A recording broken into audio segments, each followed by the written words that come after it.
Good morning, I'm Andrew Banks, current chairman of the MISRA C working group, and day job is for Fraser Nash Research, where I'm in charge of the embedded software fitted to our hybrid electric driveline. Aim of this talk, as per the title, to give a quick overview of the work done on the committee over the past couple of years and what we're doing moving forward. First of all, we'll go through a very quick history of MISRA. I will do a couple of myths that keep coming round and around. Quick talk about safety and security, then on to what we've done and what we're doing. So, quick history. MISRA came around directly as a result of the problems there are with the C language, in that there's undefined, unspecified, all sorts of weird behaviours.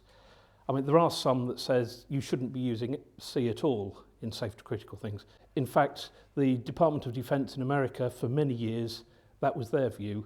You were not allowed to use C in safety critical applications. In fact, it was until roughly MISRA came along and was picked up and run. And most recently, the Lockheed Martin Joint Strike Fighter is basically built on the MISRA coding guidelines, which leads us to the first myth. A lot of people, despite how it's been adopted, still hold the view that MISRA is only an automotive coding standard. You know, we came out of the automotive industry, and that's something that we're very proud of. We do not want to throw away that heritage. But we are equally applicable for all standards. Say, Joint Strike Fighter, NASA, I think we all recognise those as automotive companies. And their coding standards very much built on top of MISRA. Second one we hear a lot is that MISRA is just a safety coding guideline, not for security. And in some ways we're hostage to our own fortune, because in our guidance we actually talk about being safety related software. Although the front page actually describes ourselves as being guidelines for use in critical systems, and the vision talks about any high reliability. So please, no questions at the end of what's the MISRA equivalent for medical systems or for any other industry, because the answer is MISRA is actually just what you want. Safety and security, actually at the software level, are very much, it's an esoteric difference, and many other languages don't actually have different words. And I was at a conference recently where one of the speakers kept telling the audience a certain problem wasn't his problem because that was a safety issue. Now, in my book, at software level, we have to think about the whole integrity nature of the software. So in MISRA, we talk about the standards for safety critical, but any application, it's the same sort of thing. And don't take my word for it. ISO 17691 is a document, and I mentioned earlier about the problems with C language. The ISO C panel in their guidance say, we do not consider the standard to be broken. Yet they publish an additional document to fix the security vulnerabilities in the C language. But ISO talk about in software level the need for the same requirements. We talk about security, we talk about safety, and not directly in a link to the title of this conference, actually I think we need to start talking about high integrity that covers all of the requirements of safety, all of the requirements for security, and all the other requirements of making sure that our product works at all times. What have we been doing the last couple of years? For those that use MISRA will remember that MISRA C 2012 came out, didn't quite make 2012, but early 2013. So following on from that, we spent a lot of time producing a document called MISRA Compliance. The aim of this document is not just to fit with C, but also the MISRA C++ guidelines. Again, some of you may use those. What had happened over time was that the C guidelines for the common aspects and the C++ had sort of diverged a bit. So the idea here is that we bring it back to one set of clear guidelines that can be used across all languages. And we keep getting people saying, what about MISRA C# and MISRA Java? Well, if there's any volunteers in the room that want to help produce one of those, this will help as part of that too. So what does it cover?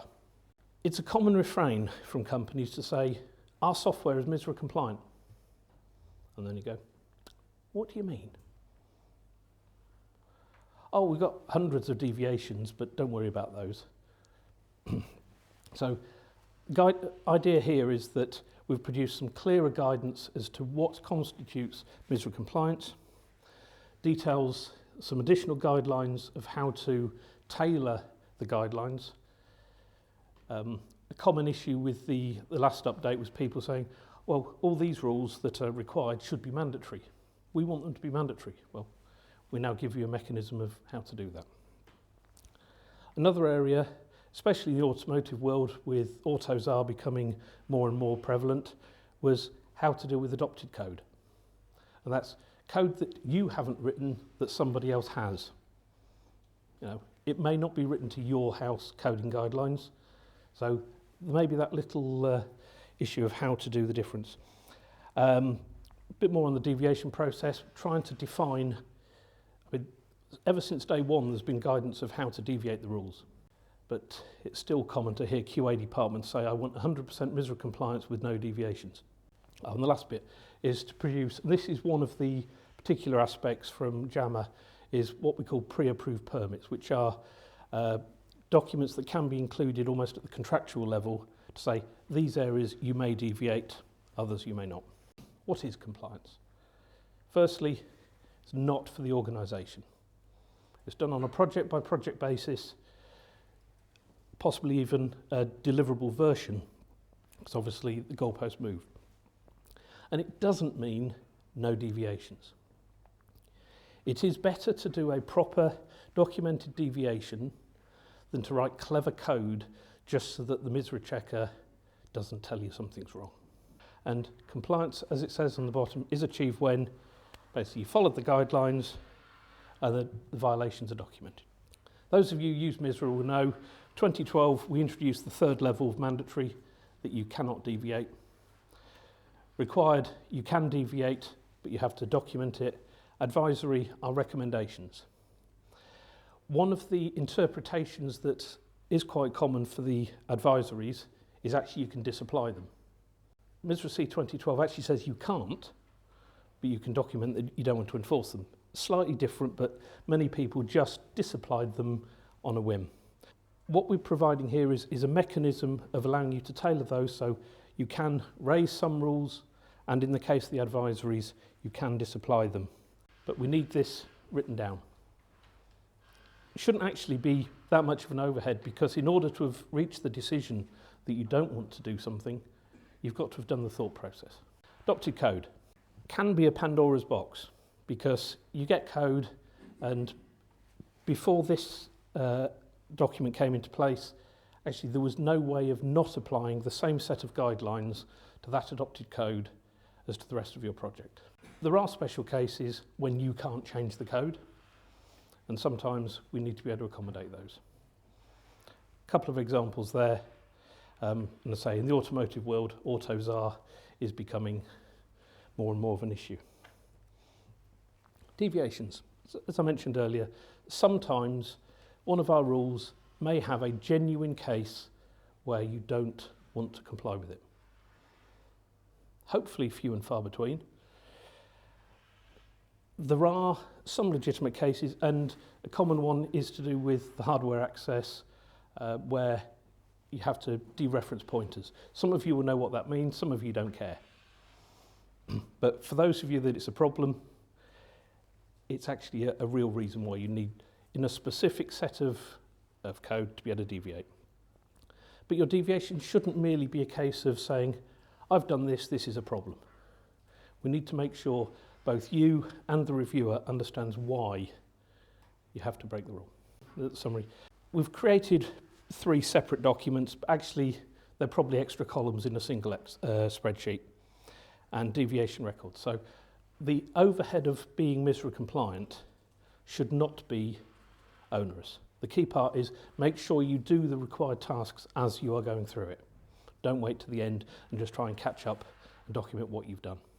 I said earlier that MISRA is a security standard as well as, or guidelines I should say, as well as safety. A couple of years ago at a conference in Germany, a speaker presented and said, yep, MISRA is an excellent safety guideline, but it's not a security guideline. And here's some evidence. And so we looked at what they'd presented, and the way they were working was based on an American standard called MISRA C, which I'll come to in a second. Now, CERT was originally presented to ISO to be their C secure standard, the ISO 17961 that I talked to earlier. So we looked at the ISO standard and we assessed it, and we found actually there were a couple of places that we didn't meet the rules that ISO had come up with. So we said, okay, fair enough, we'll add some more rules. So we did. The matrix of our analysis and the resultant amendment can be downloaded for free. Hopefully those of you that are using MISRA have already done so. And the summary of this is to address the, there's a matrix in a minute, 6 I think it was, ISO rules that we didn't comply with. We've created 13. That's because ours are very, very targeted on the specific problems, whereas the ISO ones were fairly, am I allowed to say woolly? This is the analysis we did. So there's 46 of their rules. We'd already covered explicitly 22, and in one way or another covered all bar 6, 2 of which we'd partly covered. So after the amendment, we've covered all 46. But I mentioned CERT, very big in America, funded by the DoD, which gives them a big advantage over us in MISRA who do it for fun. They have a lot of people, less now because their funding's been cut. We actually at MISRA view CERT as actually being complementary, and I'll show you why in a second, because there's quite a lot of overlap. And we've tried to establish communications with CERT, and in an ideal world, we'd be able to work together. The CERT is done through a website and does change fairly quickly. They have issued a hardback book and recently published a PDF. We actually, as I say, already cover most of the rules. A few at the top are because CERT have already pushed out their C11 version. So well done to them for being quicker than us. I suppose the confession is, out of the 98 or 99 rules, we don't comply with 2 of them. And both those are to do with the use of the RAND function, which I'm not sure many of us in the safety critical world actually use. Into really interesting stuff, there's a TC. And this is where opportunities like this are good, because it's only with the feedback from the user base that we can actually make our standard better. And most of the items in the TC are from users identifying or querying the wording we've got in our document. I had hoped to be able to say that is available today. Unfortunately, it will be a little bit longer, just for internal processes. Where are we and where are we going? The next stop really is that imminently, and it will probably be early in the new year, we're going to do a roll-up of everything we've done so far, which is the security rules, the TC, and it will be a MISRA C. I call it 21X. Some people keep mentioning 2016. It's more likely to be 2017.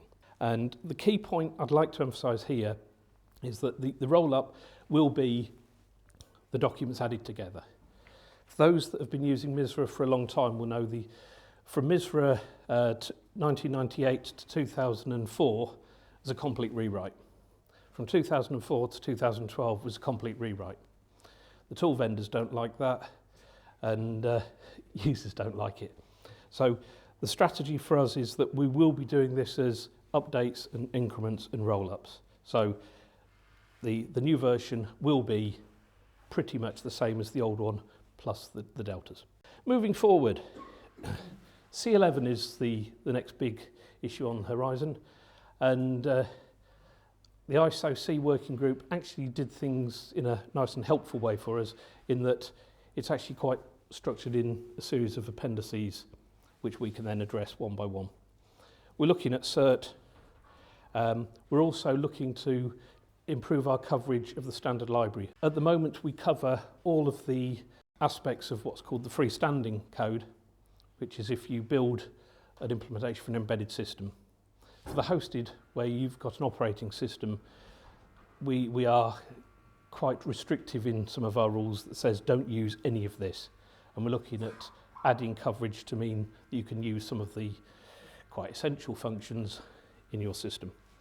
And as I say, we welcome feedback from all the users, and if anybody wants to join us, they're quite welcome to do so.